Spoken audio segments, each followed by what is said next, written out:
의식이 당신이 하는 일 속으로 흘러 들어올 수 있는, 그렇게 해서 당신을 통해 이 세상 속으로 흘러 들어올 수 있는 세 가지의 길이 있습니다.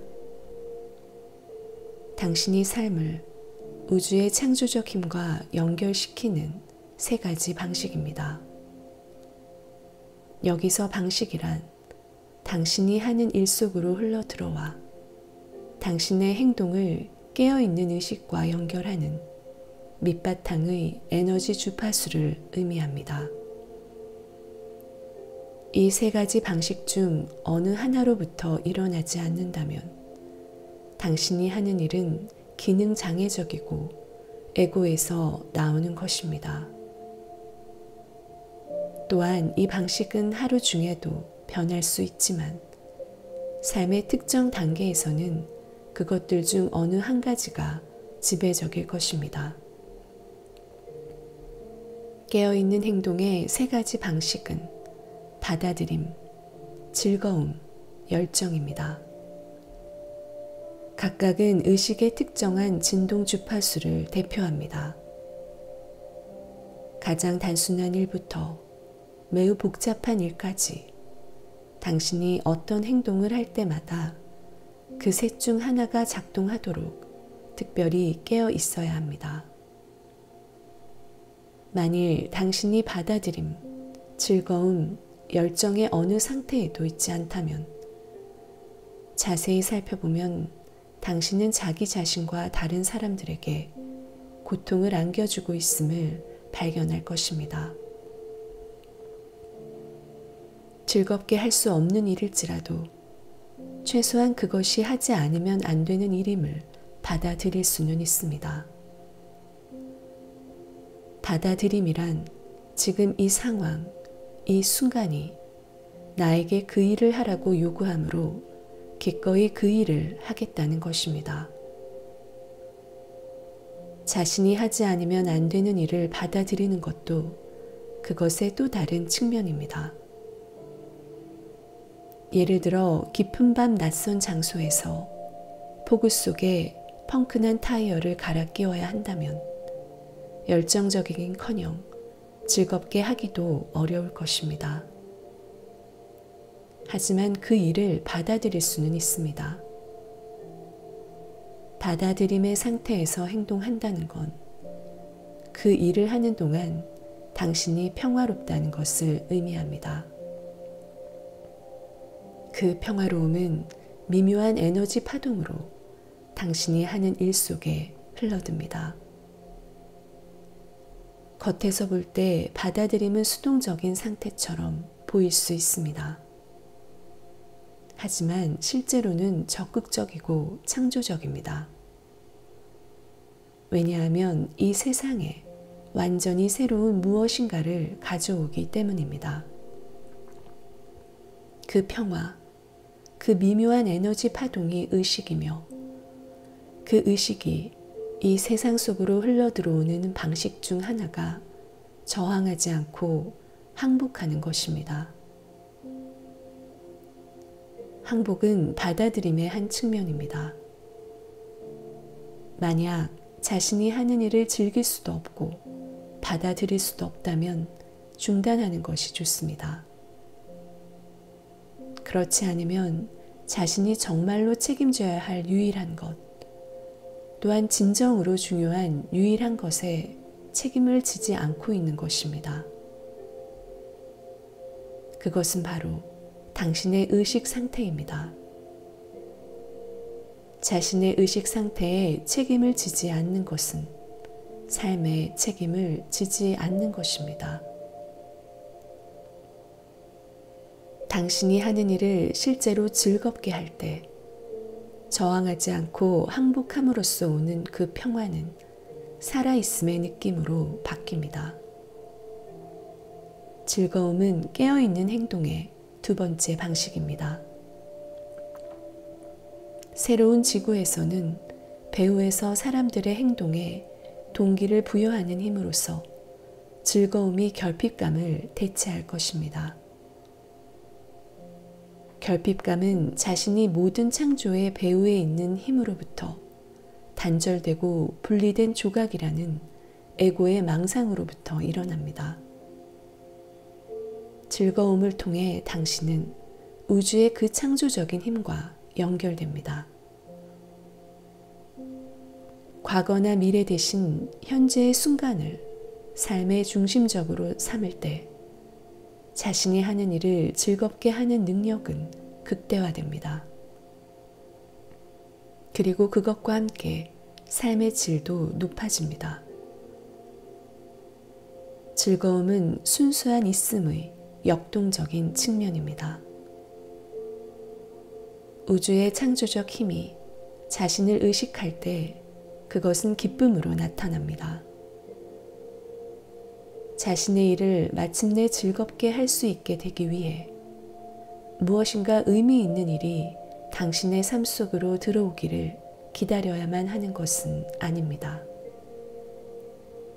기쁨 속에는 당신이 필요로 하는 것 이상의 많은 의미가 있습니다.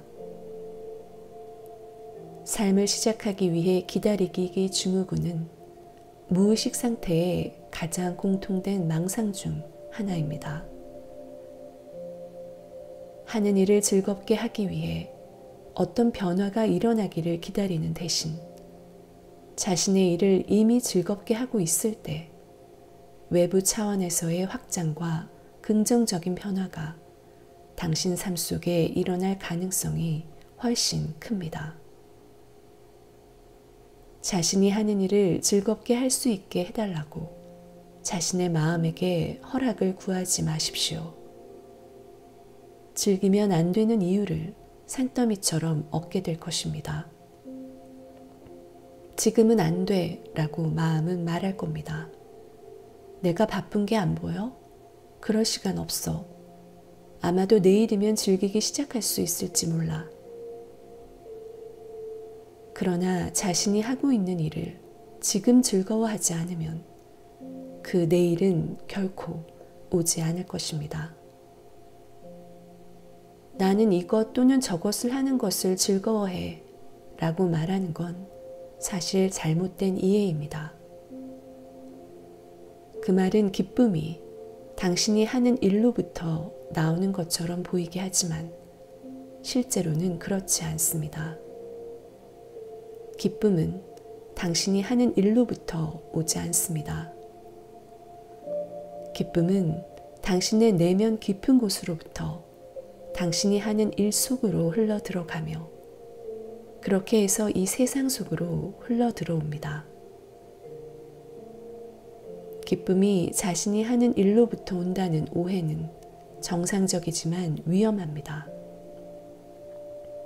왜냐하면 이 오해에서부터 기쁨이 어떤 행위나 사물 같은 것으로부터 오는 것이라는 믿음을 만들어내기 때문입니다. 그때 당신은 세상이 당신에게 기쁨과 행복을 가져다 주길 기대합니다. 하지만 세상은 그렇게 할 수 없습니다. 많은 사람들이 끝없는 좌절 속에서 살아가는 이유가 거기에 있습니다. 그들이 필요하다 생각하는 것을 세상이 그들에게 주지 않는 것입니다.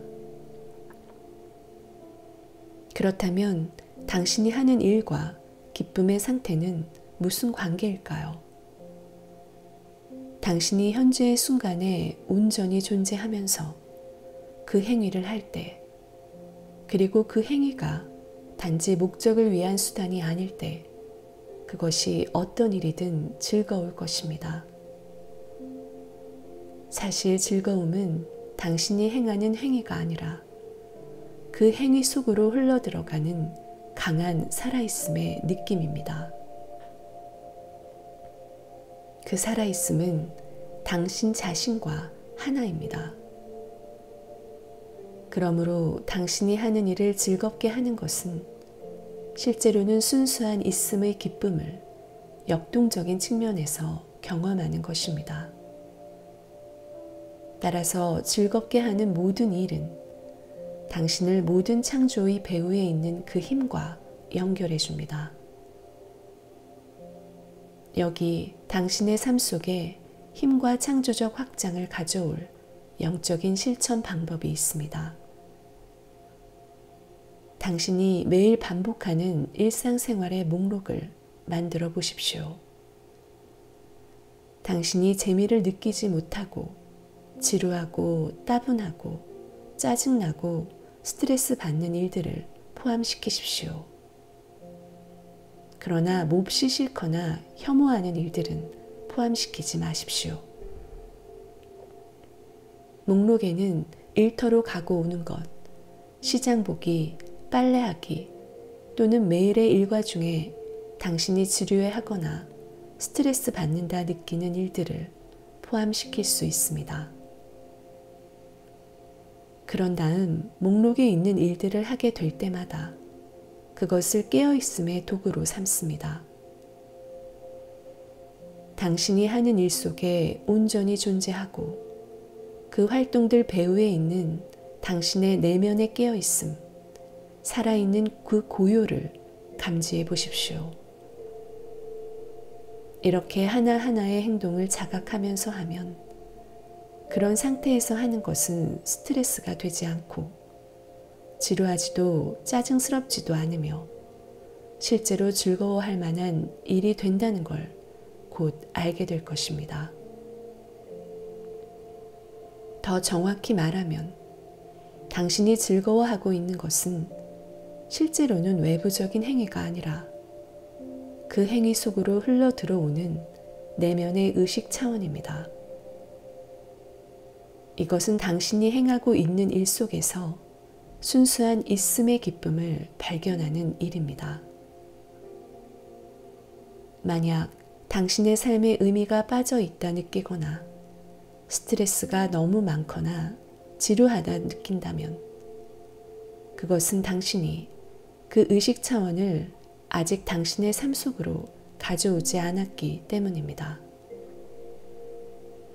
깨어있는 의식으로 무엇인가를 하는 것이 아직 당신 삶의 주된 목표가 아닌 것입니다. 삶의 주된 목적은 의식의 빛을 이 세상 속으로 가지고 오는 것임을 깨닫고 자신이 하는 모든 일을 의식을 위한 매개체로 삼는 사람들이 많아지면 새로운 지구가 탄생합니다. 순수한 있음의 기쁨은 의식이 깨어있는 기쁨입니다. 그때 깨어있는 의식은 에고로부터 권한을 넘겨받아 당신의 삶을 운영하기 시작합니다. 그때 당신은 지금까지 오랫동안 해온 그 행동에 의식의 힘이 실려 자연스럽게 더 큰 무엇인가로 확장됨을 발견할 것입니다. 창조적인 행위를 통해 많은 이들의 삶을 풍요롭게 하는 사람들은 그 행위를 통해 무언가를 달성하거나 무엇인가가 되려는 바람 없이 단순히 자신들이 가장 즐겁게 하는 일을 할 뿐입니다. 그들은 음악가, 화가, 작가, 과학자, 교사, 건축가일 수도 있고 새로운 사회 구조와 사업체를 즉 깨인 의식을 가진 사업체를 만들어내려는 사람들일 수도 있습니다. 이들이 영향을 미치는 범위는 몇 년 동안은 미미할지 모르지만 갑자기 혹은 서서히 강력한 창조적인 힘의 물결이 그들이 하는 일 속으로 흘러들어 마침내는 그들이 상상할 수 있었던 것 이상으로 넓어지고 무수히 많은 사람들에 가닿을 것입니다. 그때 그들이 하는 일에는 즐거움의 강렬함이 더해져서 일반 사람이 성취할 수 있는 것을 훨씬 뛰어넘는 창조성이 따라옵니다. 그러나 자만해서는 안 됩니다. 거기 어딘가에 에고의 잔재가 숨어 있을지 모르기 때문입니다. 당신은 여전히 한 사람의 평범한 인간입니다. 당신을 통해 이 세상 속으로 흘러 들어오는 그것이 특별한 것입니다. 그 본질을 당신은 모든 존재들과 공유하고 있습니다. 14세기 페르시아의 시인이며 수피의 스승인 하비츠는 이 진리를 이렇게 아름답게 표현했습니다. 나는 신의 숨이 통과해 흐르는 피리의 한 구멍이다. 그대여 이 음악을 들으라.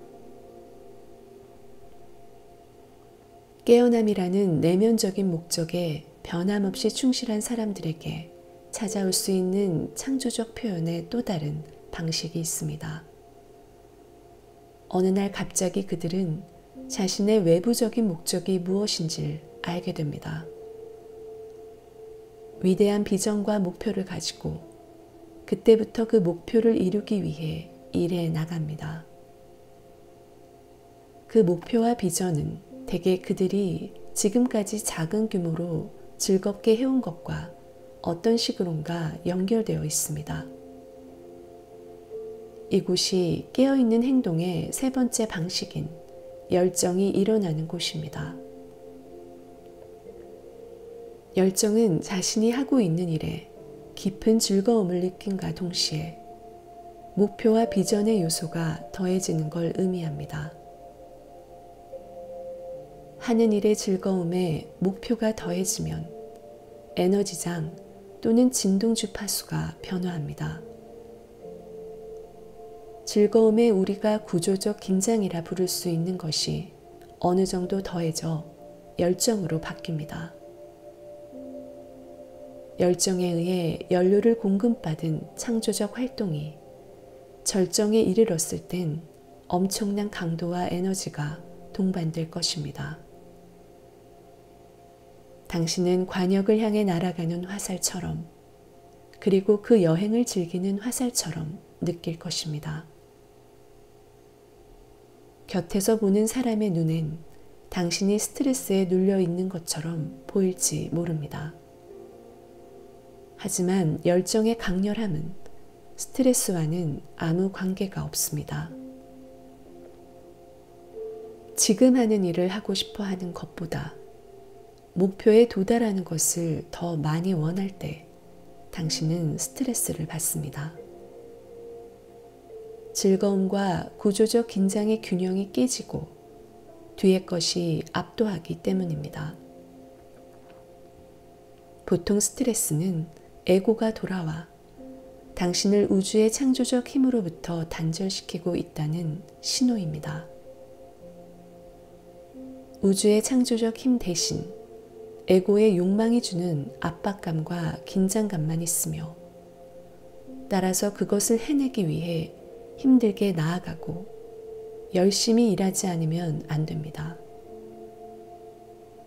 스트레스를 느끼며 하는 일은 반드시 질과 효율성이 떨어집니다.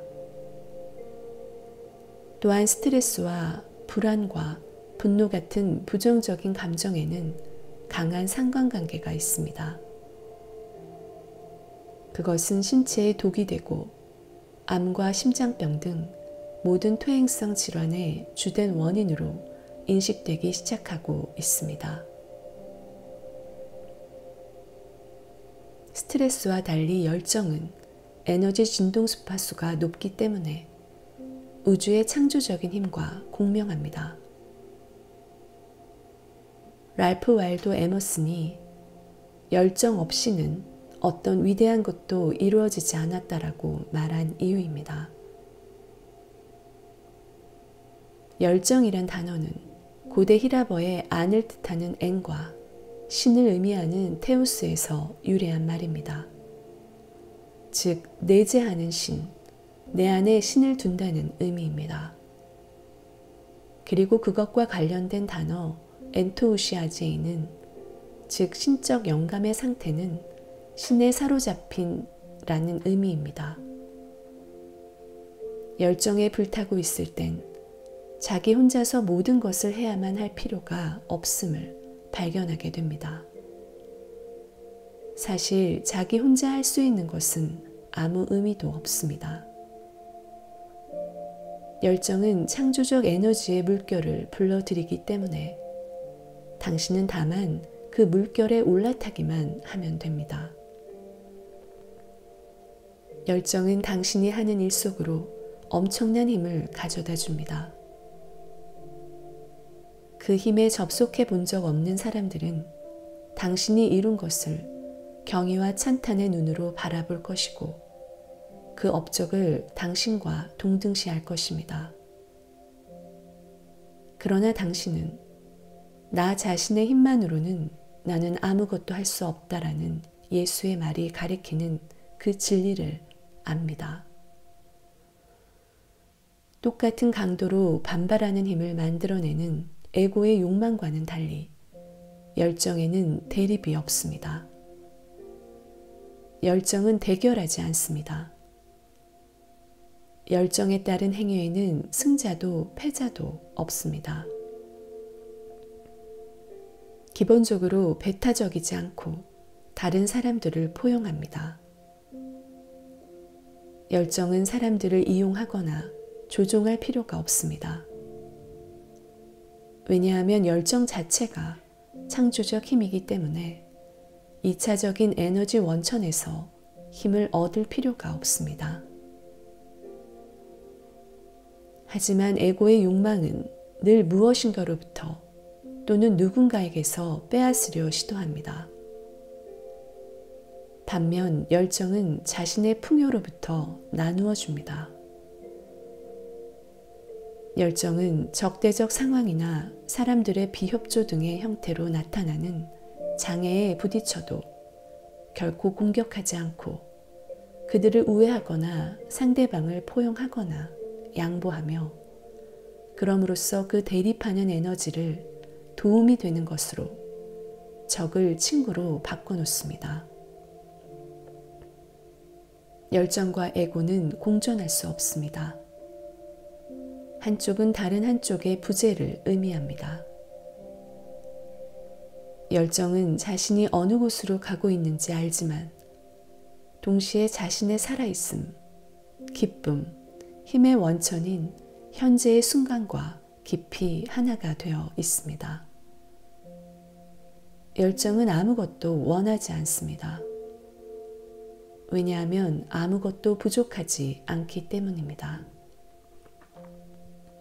열정은 삶과 그 생명과 하나이며 열정에 의해 움직이는 행동이 아무리 역동적이어도 당신은 그 행동 속에서 자신을 잃지 않습니다.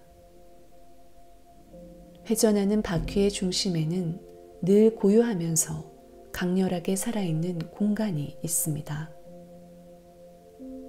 모든 활동 한가운데에 평화로운 중심부가 있습니다. 그것은 모든 것의 원천인 동시에 그 어떤 것에도 영향받지 않습니다. 열정을 통해 당신은 외부로 향하는 우주의 창조 원리와 완전하게 연결되지만 그 창조 행위와 자신을 동일시하지 않습니다. 다시 말해 그곳에 에고는 없습니다. 동일화가 없다면 고통의 큰 근원 중 하나인 집착도 없습니다. 창조적 에너지의 물결이 지나가면 구조적인 긴장은 다시 줄어들고 자신이 하는 일에서 느끼는 기쁨은 남습니다. 누구도 열정 속에서만 일생을 보낼 수는 없습니다. 하나의 물결이 지나간 뒤 나중에 또다시 새로운 창조적 에너지의 물결이 찾아와 새로워진 열정으로 인도할 것입니다. 형상의 소멸을 향해 돌아가는 그 운동이 시작되면 열정은 더 이상 당신에게 봉사하지 않습니다. 열정은 외부로 향하는 삶의 주기에 속합니다. 오직 받아들이는 항복을 통해서만 돌아가는 운동, 즉 집으로 가는 여행과 자신을 맞출 수 있습니다. 정리하면 이렇습니다. 지금 하고 있는 일을 즐겁게 하고 그것이 목표와 비전과 결합하면 열정이 생겨납니다. 목표가 있다 해도 관심의 초점은 현재 순간에 하고 있는 일에 머물러야 합니다. 그렇지 않으면 우주적 목적과의 연결에서 이탈하게 됩니다. 비전이나 목표가 영화배우나 유명 작가나 부유한 사업가가 되는 것처럼 자기 자신의 부풀린 이미지, 즉 숨은 에고의 형태는 아닌지 확인해 봐야 합니다. 또한 목표가 바닷가의 대저택, 개인 소유의 회사, $10,000,000의 은행 예금 등 이것저것을 소유하는 것에 초점이 맞춰져 있지 않은지도 점검해야 합니다. 부풀린 자기 이미지와 이것저것을 소유한 자신에 대한 비전은 모두 정적인 목표이며 당신에게 힘을 주지 않습니다. 그 대신 목표는 반드시 역동적이어야 합니다. 자신이 참여하고 있는 활동을 통해 다른 인간 존재들뿐 아니라 전체와 연결될 수 있는 일에 초점을 향해야 합니다. 유명한 배우나 작가 같은 모습으로 자신을 보는 대신 자신의 작품을 통해 무수히 많은 사람들에게 영감을 주고 그들의 삶을 풍요롭게 하는 모습으로 자신을 보아야 합니다. 그 활동이 자기 자신뿐 아니라 수많은 사람들의 삶을 얼마나 풍요롭게 하고 깊어지게 하는가를 느껴야 합니다. 자신은 하나의 문이며 형상으로 나타나지 않은 모든 생명의 원천에서 나온 에너지가 그 문을 통해 모두를 위해 흘러가는 걸 느끼는 것입니다. 그러기 위해선 목표와 비전이 자기 자신 안에서, 즉 마음과 느낌 차원에서 이미 현실이 되어 있을 필요가 있습니다. 열정은 마음속 청사진을 물질 차원으로 옮기는 힘입니다. 이것이야말로 마음을 창조적으로 사용하는 방법이며 그렇기 때문에 여기엔 아무 결핍감도 욕망도 개입하고 있지 않습니다. 당신은 자신이 원하는 것을 나타나게 할 수 없습니다. 이미 가지고 있는 것만을 나타나게 할 수 있을 뿐입니다. 힘든 노동과 스트레스를 통해 원하는 것을 얻을 수도 있지만 그것은 새로운 지구의 방식이 아닙니다.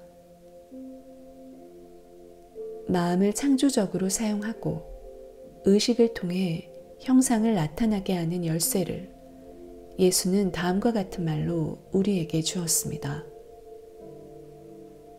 무엇이든지 기도하고 구하는 것을 받을 줄로 믿으라. 그리하면 너희에게 그대로 되리라.